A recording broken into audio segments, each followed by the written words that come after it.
नमस्कार, मैं हूं आपके साथ अंजना और आप देख रहे हैं भ्रष्टाचार क्यों न्यूज। आइए शुरुआत करते हैं इस वक्त की बड़ी खबर से। दिल्ली विधानसभा चुनाव, आप कांग्रेस गठबंधन से बदल सकते हैं समीकरण, जाने कैसे। दिल्ली विधानसभा चुनाव में आम आदमी पार्टी और कांग्रेस के संभावित गठबंधन से बीजेपी और रणनीति बदल सकती है।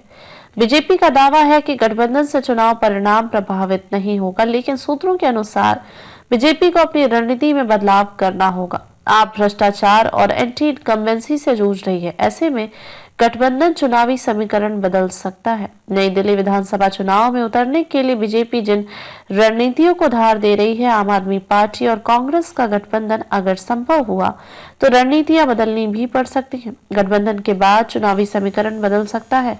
ऐसे में आप और कांग्रेस को घेरने के लिए बीजेपी को नए सिरे से कुछ रणनीति प्लान करनी पड़ेगी। गठबंधन के कयासों पर बीजेपी नेता यह जताने की कोशिश कर रहे हैं कि इससे चुनाव परिणाम पर कोई असर नहीं पड़ने वाला है। दिल्ली बीजेपी प्रदेश अध्यक्ष वीरेंद्र सचदेवा ने गठबंधन के कयासों पर कहा है कि दोनों पार्टियों में इसे लेकर नूरा कुश्ती तो चल रही है, लेकिन विधानसभा चुनाव में आप और कांग्रेस दोनों की हार तय है। बीजेपी सूत्रों के अनुसार आप और कांग्रेस का गठबंधन संभव हुआ तो दोनों पार्टियों को चुनाव में घेरने के लिए बीजेपी को अपनी रणनीति में बदलाव करना पड़ेगा।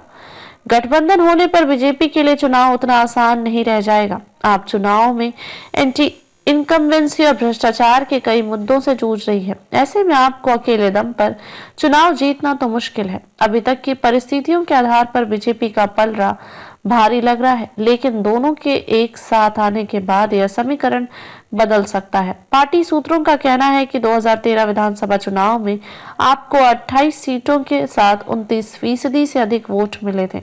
उस साल भी बीजेपी का अपना वोट बैंक बना रहा और 30% वोट के साथ पार्टी को 31 सीटें मिली थी। कांग्रेस को 24% वोट मिले थे। 2015 में आपको 67 सीटें मिली और बीजेपी को सिर्फ 3 सीटें ही मिली। 2015 में भी बीजेपी का वोट शेयर 30% ही रहा। वहीं 2015 में आपका वोट शेयर 54% से अधिक हो गया। 2020 के चुनावों का वोट शेयर 2020 विधानसभा में आपका 62 सीटों के साथ वोट शेयर 53% रहा। इस चुनाव में आपका वोट शेयर 1% कम हुआ और बीजेपी का वोट शेयर 5% बढ़कर 35% हो गया। यानी पिछले कुछ विधानसभा चुनाव के आधार पर यह कहा जा सकता है कि बीजेपी का वोट शेयर 30 से 35% है आसपास रहता है।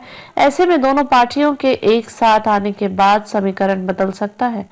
गठबंधन के कयासों पर सचदेवा ने कहा है कि आप और कांग्रेस गठबंधन करें या अलग अलग चुनाव में उतरे, उनकी हार तय है।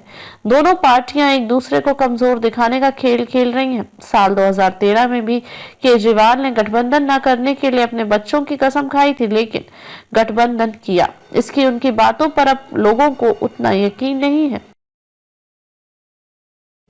खबरों में अब तक के लिए बस इतना ही। फिर मिलते हैं एक ऐसे ही बड़ी खबर के साथ। तब तक के लिए नमस्कार और देखते रहिए भ्रष्टाचार क्यों न्यूज। अगर आपको हमारी वीडियो पसंद आई हो तो हमारी वीडियो को लाइक करें व शेयर करें।